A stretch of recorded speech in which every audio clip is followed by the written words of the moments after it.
Meus irmãos, vamos abrir a palavra do Senhor? Nós estamos em uma série de mensagens falando a respeito da história da redenção.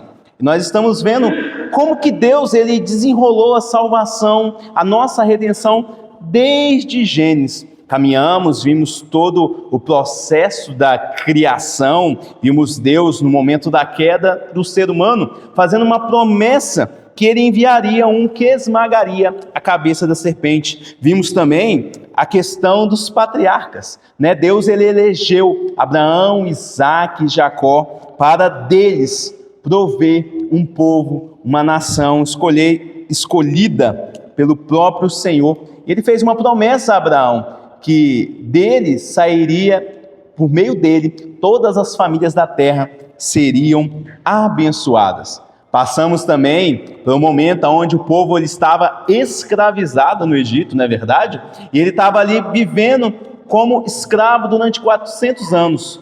Deus então levanta Moisés, chama por meio de uma sarça ardente e diz que era para ele libertar o seu povo. Deus, com mão poderosa, envia 10 pragas e então liberta o seu povo do Egito.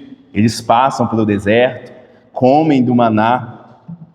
Deus disse que era para Moisés falar para Faraó que eles iriam adorar ao Senhor no deserto. E Deus assim faz, conduz o seu povo pelo deserto, até que eles chegam lá no Monte Sinai, aonde Deus ele se revela com grande poder. E ao invés de uma festa, conforme nós bem conhecemos, Deus não dá um momento assim tão festivo, mas Deus dá as 2 tábuas da lei, que nós conhecemos como os 10 mandamentos. E é nesse ponto que nós estamos, falando a respeito dos 10 mandamentos. É por isso que eu peço que você abra a sua Bíblia, lá em Êxodo, no capítulo 20. Lá é narrado e ditado todos os 10 mandamentos. Êxodo capítulo 20, nós leremos o versículo 1, o verso 2, depois iremos direto para o versículo 12.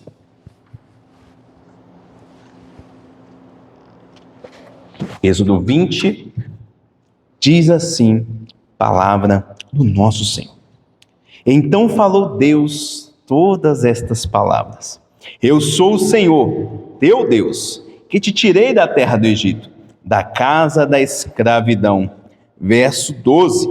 Honra o teu pai e a tua mãe, para que se prolonguem os teus dias na terra que o Senhor teu Deus te dá. Não matarás, não adulterarás, não furtarás, não dirás falso testemunho contra o teu próximo. Não cobiçarás a casa do teu próximo, não cobiçarás a mulher do teu próximo, nem o seu servo, nem a sua serva, nem o boi, nem o seu jumento, nem coisa alguma que pertença ao seu próximo. Até aqui nos falou a palavra do Senhor. Meus irmãos, querida igreja que está aqui presente, imagine a seguinte cena. Imagine que você vive numa cidade onde não há nenhuma lei de trânsito.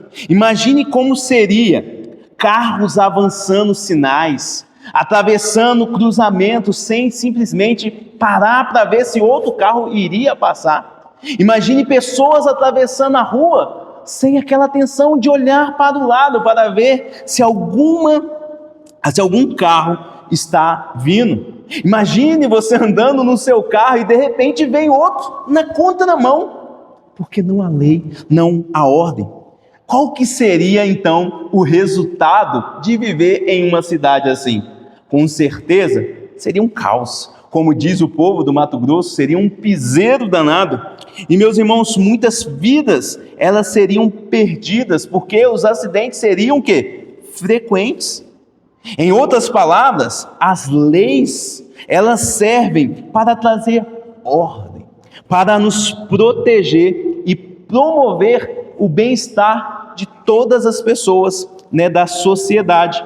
Da mesma forma, quando nós olhamos para os 10 mandamentos, eles não são meras regras, mas os 10 mandamentos são caminhos para a vida plena.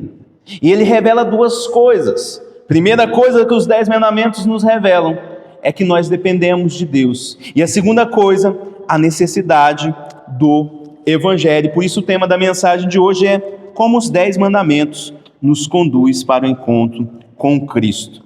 Bom, conforme eu disse no início, Deus ele entregou esses 10 mandamentos para o povo lá no Monte Sinai.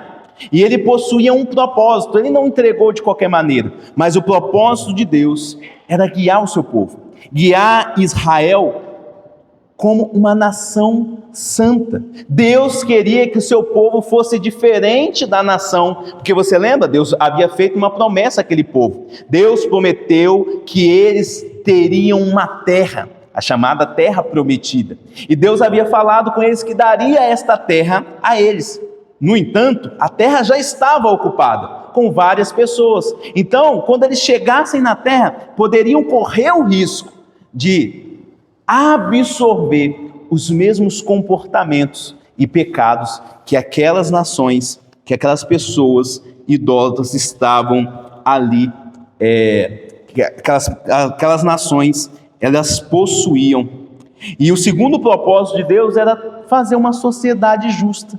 Esse é o ideal de Deus, fazer com que esses mandamentos sendo obedecidos, eles pudessem viver bem uns com os outros, eles poderiam viver ali de uma maneira harmoniosa com Deus, mas também uns com os outros.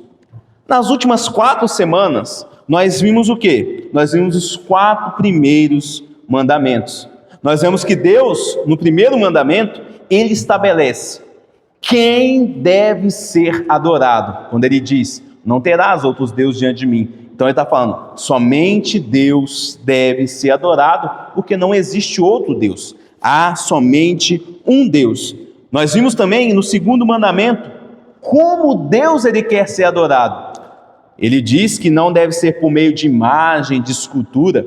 E no Novo Testamento revela que a adoração deve ser feita em espírito e em verdade. Terceiro mandamento, ele diz que como honrar a Deus com a nossa vida e com as nossas palavras. E semana passada nós vimos o 4º mandamento. Semana passada nós vimos quando Deus quer ser adorado. Diz que ele separa um dia da semana para que esse dia seja santificado. Nós chamamos esse dia de Dia do Senhor, ou em latim, Dominus, que é o nosso domingos, o nosso domingo. Resumindo, todos os 4 primeiros mandamentos revelam os nossos deveres, ou os deveres do povo em relação a Deus. E assim nós entramos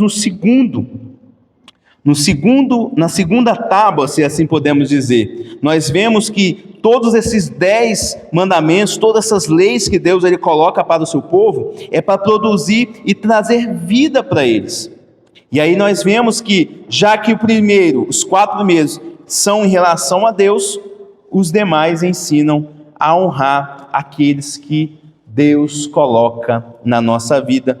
E assim nós vemos o versículo 12, olha só, observe o versículo 12, que diz, honra o teu pai e a tua mãe. Esse é o 5º mandamento.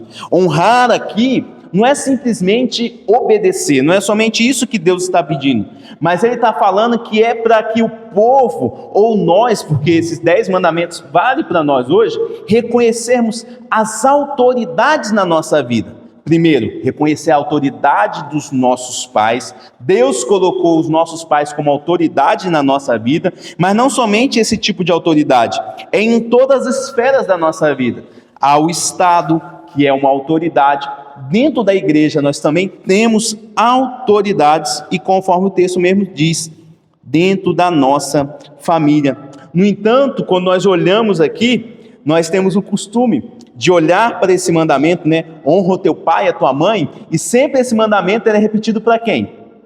Os filhos, mas não os filhos grandes. Nós repetimos esses mandamentos para os menorzinhos. É assim que eu faço com a minha filha. Quando ela não quer obedecer, eu falo, a palavra de Deus diz que você deve honrar pai e mãe. Mas quando nós vemos Deus falando, ele não está falando apenas com criancinhas. Ele está se dirigindo também a pessoas adultas, pessoas que têm os seus pais, porém já estão envelhecidos, já são bem mais velhos, ou seja, seus pais são idosos. Em outras palavras, quando Deus fala com o povo, honra o teu pai e a tua mãe, Ele está dizendo, cuide dos seus pais, trate eles com amor, os ajude, mesmo quando eles forem idosos. É dessa maneira que Deus, Ele nos mostra que nós devemos apoiar os nossos pais. Mas, no entanto, é um mandamento que muitas das vezes é quebrado.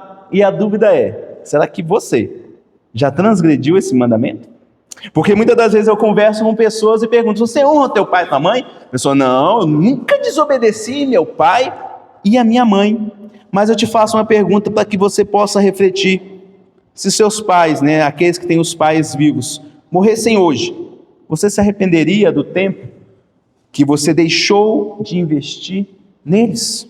Uma pergunta para você refletir. Uma segunda pergunta, você tem demonstrado respeito, cuidado e apoio aos seus pais?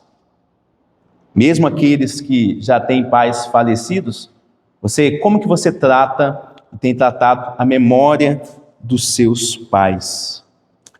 Pergunta para que você possa refletir, claro, se você já foi criança, você já desobedeceu o seu pai e a sua mãe, ou os responsáveis que cuidaram de você em algum momento.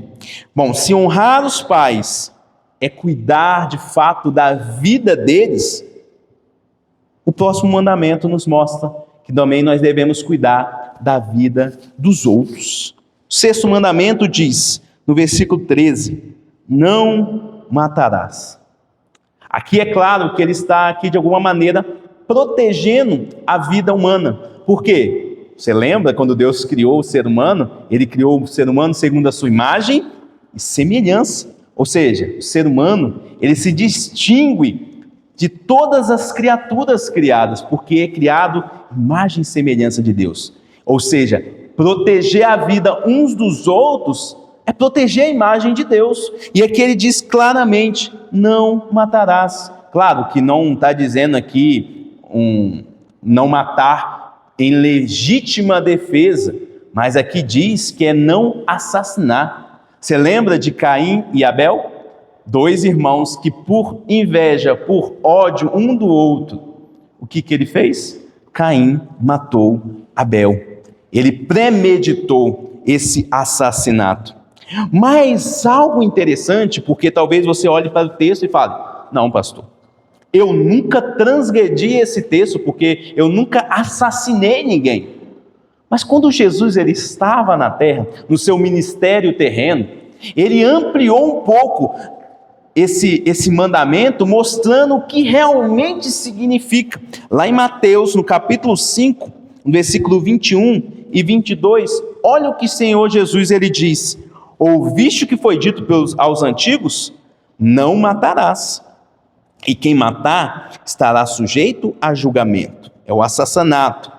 Eu, porém, no versículo 22, porém vos digo que todo aquele que sem motivo se irá contra o seu irmão estará sujeito ao julgamento. O que Jesus está falando? Se no seu coração você nutrir ódio, raiva por um irmão ou por uma pessoa, você está no seu coração assassinando esta pessoa. Ou seja, aquele que de fato tirou uma vida, e você que ficou com raiva de alguém, você e ele são assassinos do mesmo calibre diante de Deus. É isso que Jesus está tentando mostrar.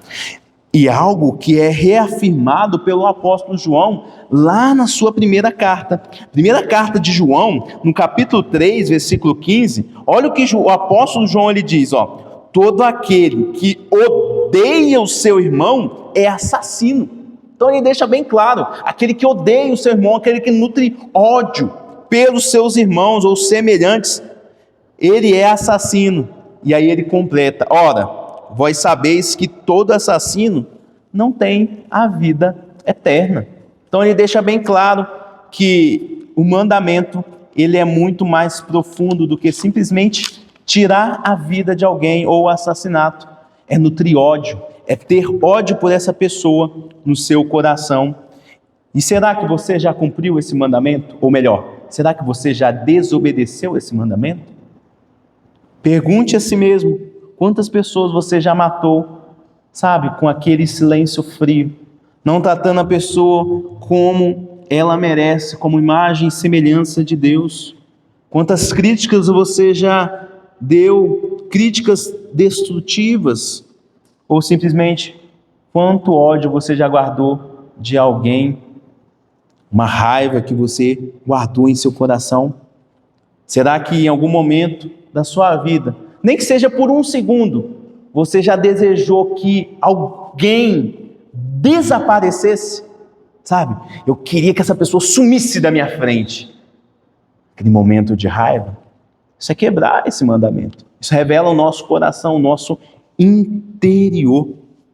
Esse mandamento está mostrando, meus irmãos, que proteger a vida é essencial. Mas Deus, Ele quer que nós protegemos também os relacionamentos que sustentam esta vida. E como que Deus faz isso? Por meio do 7º mandamento.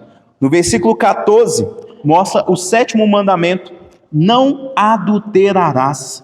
Esse mandamento, o que ele faz? Ele protege a santidade no casamento. Ele mostra que o casamento, ele é uma instituição criada por Deus e ele é protegida por Deus. O casamento, ele serve para mostrar e refletir o amor de Deus e também a sua fidelidade. Quando Deus deu esse mandamento para o seu povo, Deus, ele é um Deus fiel, um Deus que cumpre a sua promessa, um Deus que não, em nenhum momento, nos deixa na mão. E Ele está mostrando por meio desse 7º mandamento, que assim também o seu povo deve se portar. O seu povo deve ser fiel no seu casamento. No entanto, o nosso Senhor Jesus também nos mostrou verdades a respeito desse mandamento. Porque muitos entendem que o adultério é simplesmente o quê? Deitar com outra pessoa e ter relações sexuais.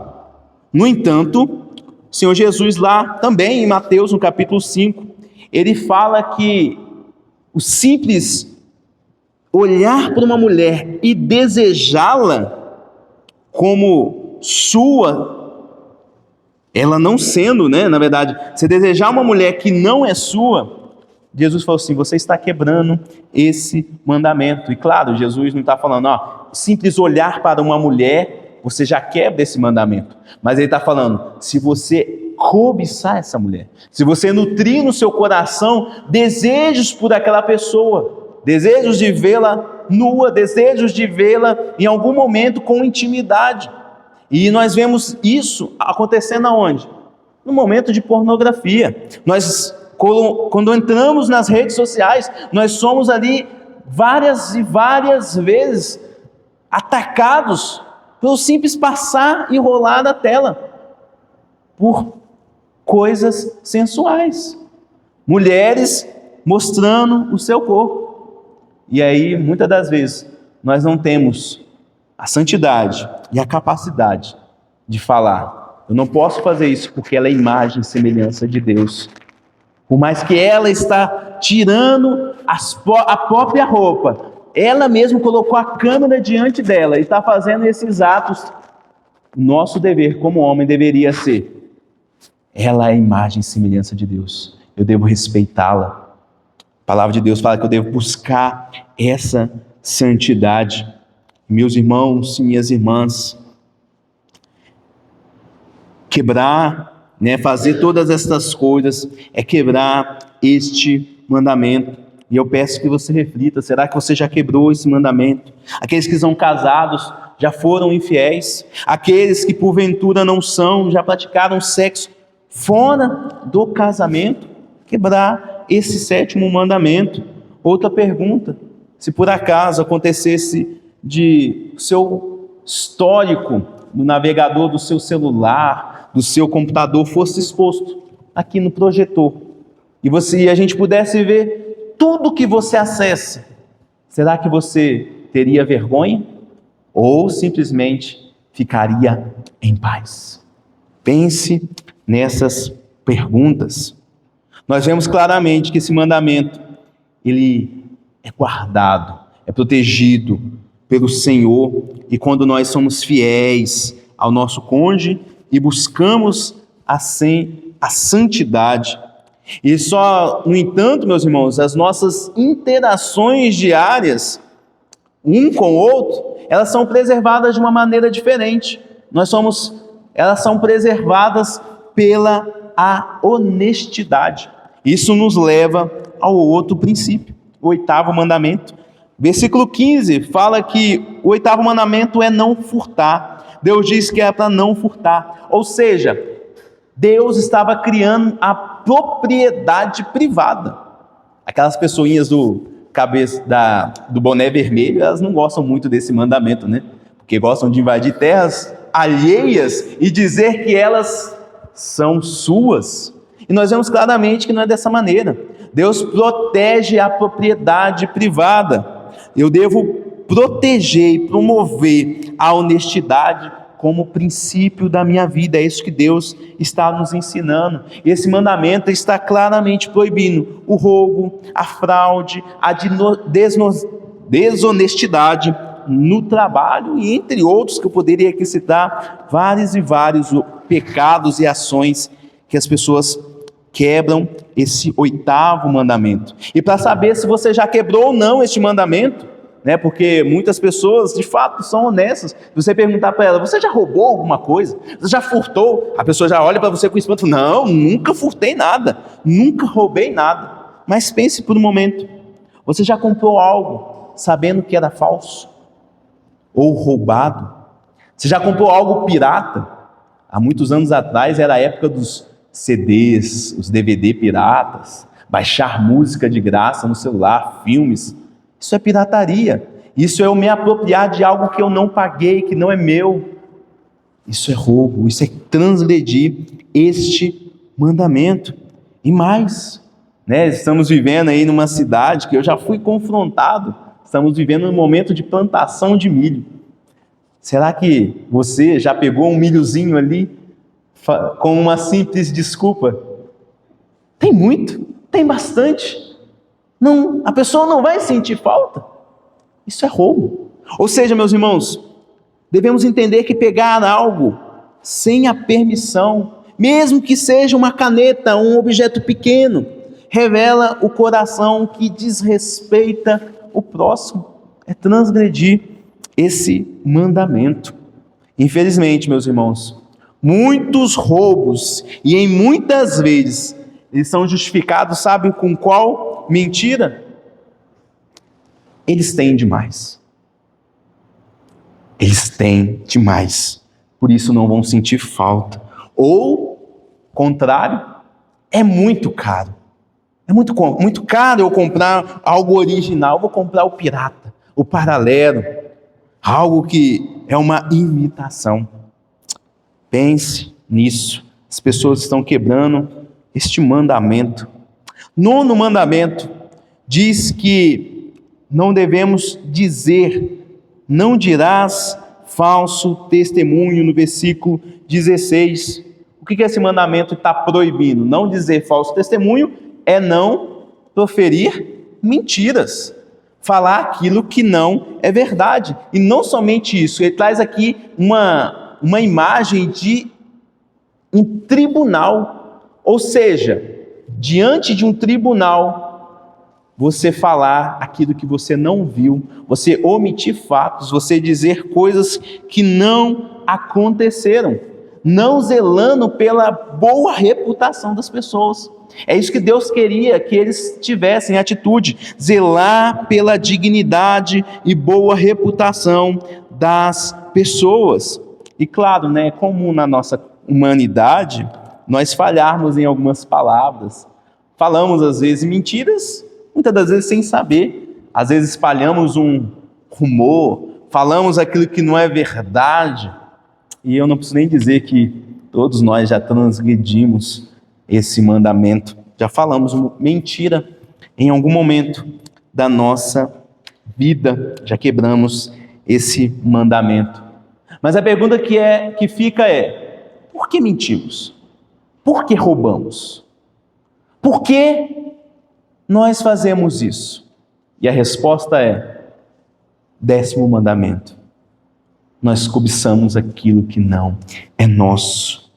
Este mandamento, no versículo 17, não cobiçarás, ele vai direto ao coração do ser humano.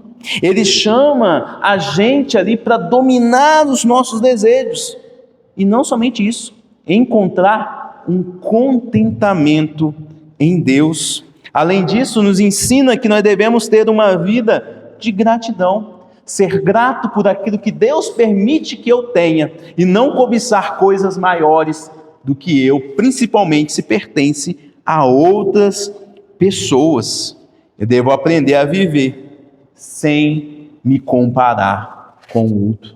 Não posso comparar o que a outra pessoa tem para comigo. E para testar nossa obediência neste mandamento, nós devemos examinar a nossa consciência e perguntar: qual foi a última vez que você reclamou da sua vida, do seu trabalho?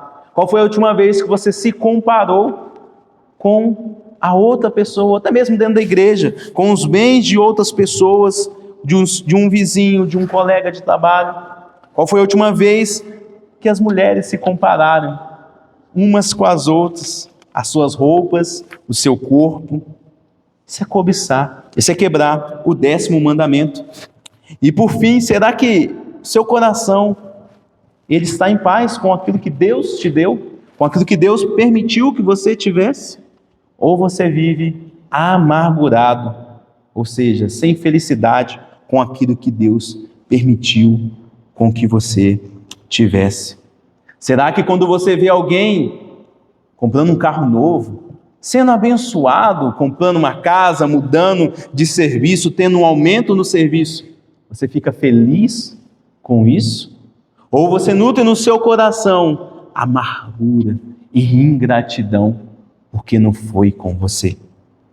Pense nisso. Esquadrinhe, examine o seu coração.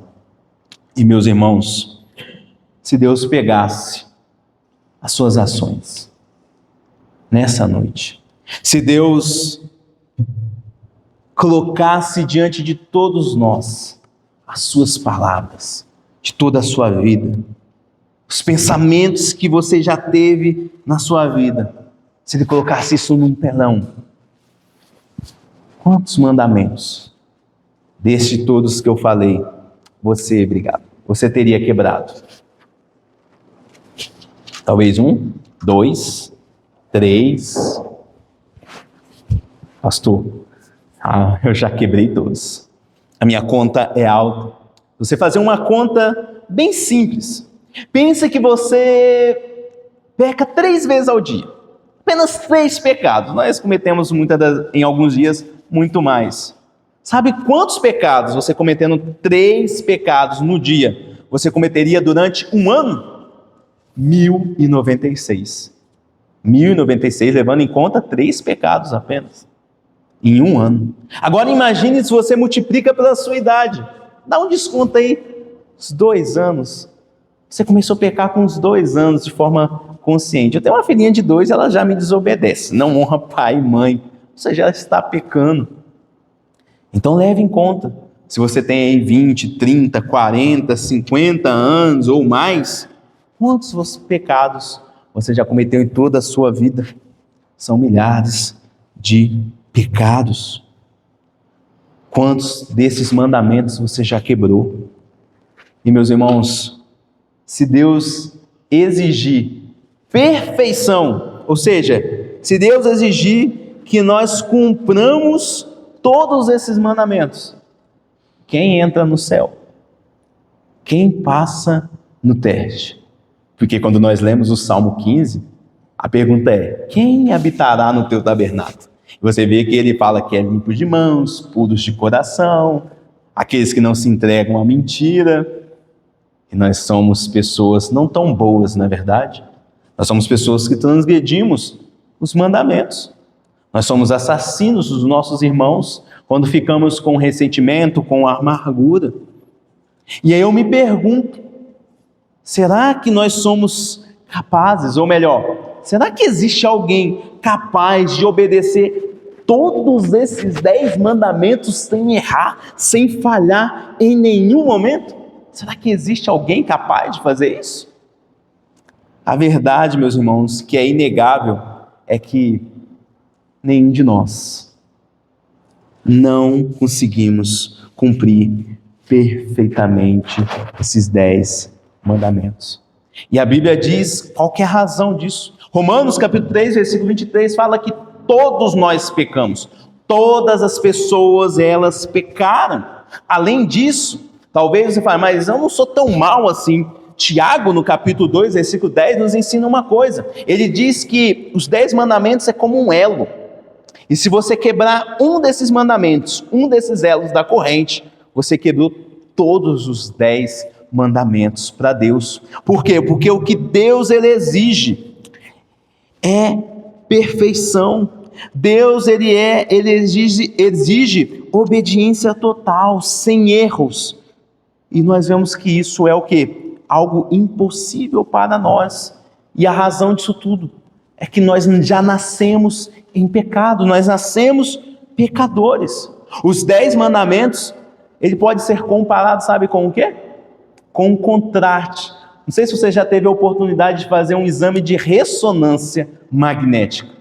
Quando você vai fazer esse tipo de exame, o que normalmente os enfermeiros, os profissionais, eles fazem? Eles vêm e injetam ou fazem você beber um líquido chamado contraste. E para que isso? Para mostrar e revelar aquilo que está oculto, às vezes, no raio-x. O que o seu raio-x ou ultrassom não mostrou, quando você vai fazer a ressonância e toma esse contraste, ele mostra exatamente aquilo que não foi visto anteriormente. Ou seja, ele revela, às vezes, um tumor, um câncer, algo maligno no nosso corpo. E é dessa maneira que nós olhamos para a lei de Deus, para os 10 mandamentos.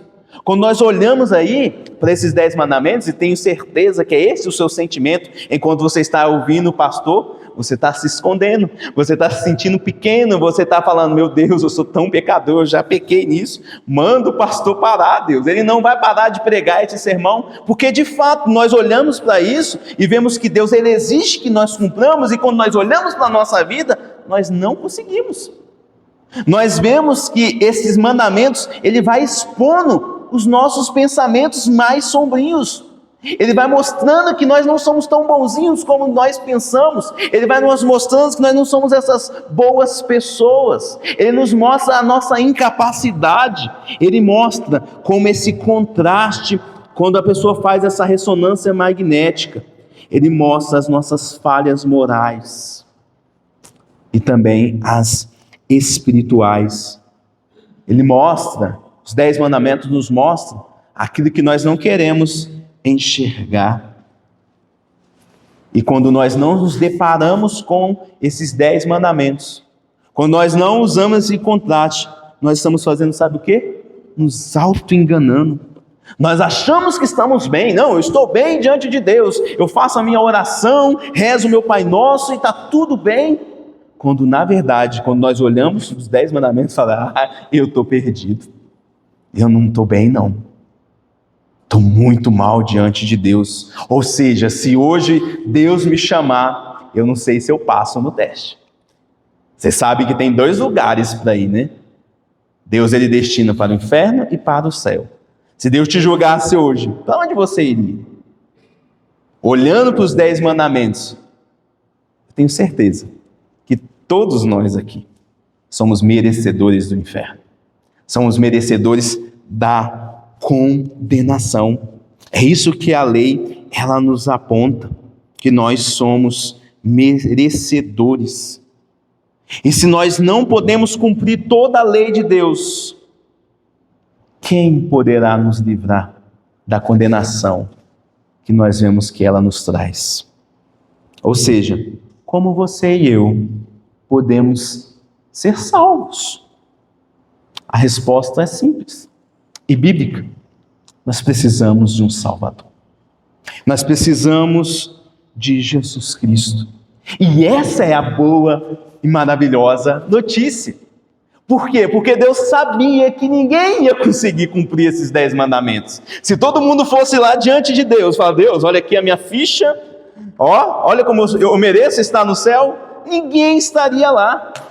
Nenhum homem, porque todos de fato pecaram. Então Deus, ele fala: eu vou resolver, eu vou trazer a solução para vocês. Ele envia Jesus Cristo, o seu próprio Filho, e diz que Jesus Cristo, ele nasceu como eu e você, como um homem, como um ser humano, e ele viveu sem pecado, ele cumpriu toda a lei de Deus, ele foi perfeito em todos os mandamentos. Um amigo que andava sempre com ele, que andou por cerca de 3 anos com Jesus, que foi o apóstolo Pedro, ele diz e relata lá na sua carta, que nenhuma só palavra errada ele viu na boca de Jesus. E ele deixa bem claro, ele nunca pecou, ele nunca cometeu nenhum pecado, ele cumpriu isso tudo. Sabe por quê?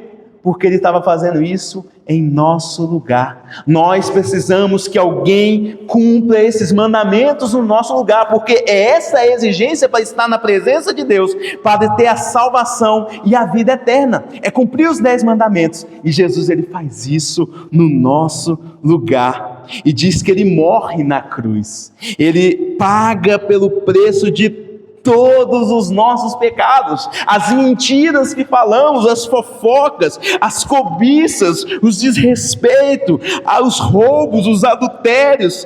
Deus, ele satisfaz toda a sua justiça quando derrama a sua ira sobre Jesus, e Jesus, ele paga o preço dos nossos pecados, morrendo na cruz do Calvário.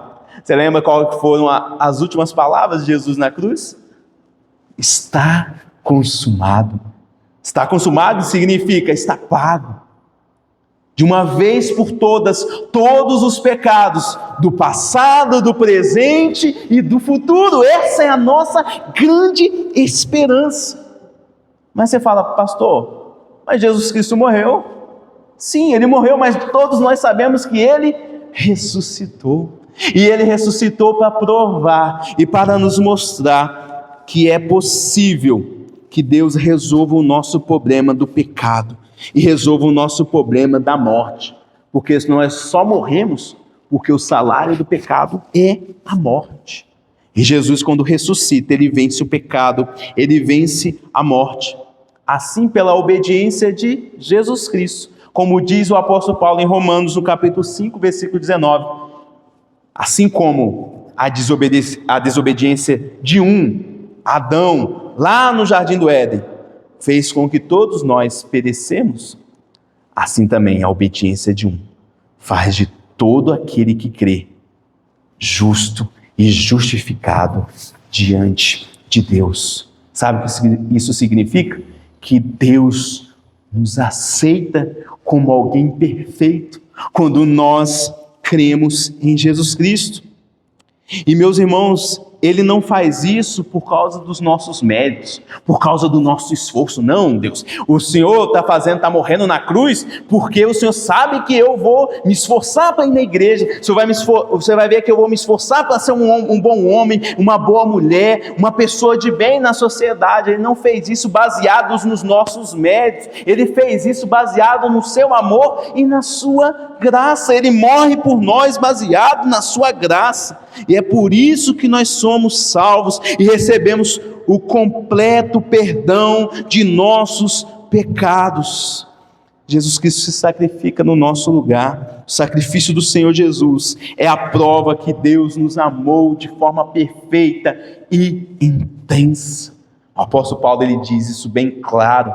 Ele diz que Deus, ele prova. Você quer saber se Deus, ele verdadeiramente te ama? Ele diz: Deus prova o seu amor para conosco quando enviou Jesus Cristo para morrer pelos nossos pecados. Ele fez aquilo que nós não conseguiríamos fazer. Ele morreu pelos nossos pecados e cumpriu a lei perfeita de Deus. É isso que é o amor de Deus. E concluindo então esta mensagem, agora sabendo que o preço já foi pago lá na cruz, o preço pelos nossos pecados, sabendo que Ele fez isso tudo por amor, um amor tão profundo, qual seria a resposta ideal que nós devemos dar a Deus? O que nós fazemos quando recebemos um grande presente? Ou seja, o que Deus quer que nós façamos, sabendo de tudo aquilo que Ele fez por nós, bem antes de nós existirmos.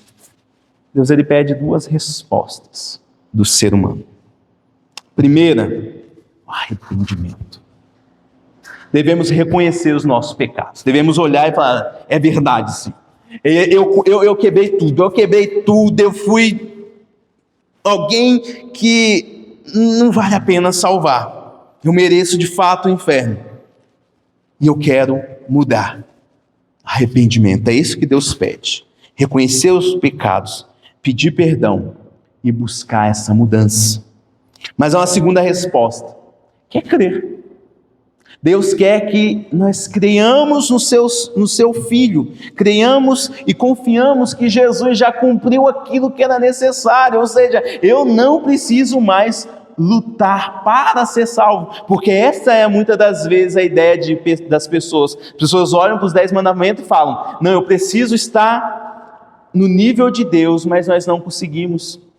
Nós precisamos de Jesus, precisamos confiar que Ele já cumpriu. E a conta que nós temos, Ele já pagou. Está tudo pago. Isso se chama fé, se chama confiança plena em Jesus. E é isso que você tem que fazer nessa noite. Você precisa se arrepender, reconhecer os seus pecados, buscar mudança, mas você também precisa reconhecer que Jesus Cristo já fez aquilo que é necessário para você ser aceito por Deus. Você não precisa buscar ser aceito por Deus por meio de rituais, por meio, talvez você vir aqui à frente, pedir uma oração do pastor. Você precisa apenas confiar em Jesus Cristo. E ao fazer isso, a Bíblia é bem clara. A palavra de Deus fala que nós recebemos o perdão completo. Nós recebemos o perdão total de todos os nossos pecados. E mais que isso, Deus nos aceita, conforme eu disse, como alguém perfeito, como seu Filho, como alguém justo, por causa da justiça e perfeição de Cristo. E tem mais. Quando nós fazemos isso, Deus nos dá e nós recebemos o Espírito Santo, aquele que vai nos ajudar na nossa caminhada. Nós andamos com o Espírito Santo e Ele vai nos capacitar agora a viver em santidade. Ele vai nos capacitar a olharmos para esses 10 mandamentos sem aquele peso. Eu preciso cumprir para obter a salvação. Ele vai falar assim, não, eu preciso cumprir por causa daquilo que Ele já fez, por causa do amor que Ele tem pela minha vida. Por isso que eu cumpro, não para ser salvo, mas porque eu já fui salvo e alcançado. E meus irmãos, minhas irmãs, aqueles que nos visitam, se porventura você se sentiu culpado em algum desses mandamentos, quero que você se lembre, a lei não foi dada para nos condenar. Em nenhum momento Deus tinha isso em mente. Mas na verdade a lei foi dada para nos conduzir a Cristo, para nos mostrar que nós precisamos de um Messias, precisamos de um Salvador, que é alguém que cumpra em nosso lugar. E a pergunta para Deus a pergunta de Deus para nós nessa noite não é: você já obedeceu todos os mandamentos? Não é isso. A pergunta que Deus faz a cada um de nós é: você crê que alguém já obedeceu em seu lugar? Você crê que alguém já obedeceu, que Cristo obedeceu por você? Arrependa-se nessa noite, creia e receba o perdão que nós só temos por meio de Jesus. Vamos fazer isso? Vamos cantar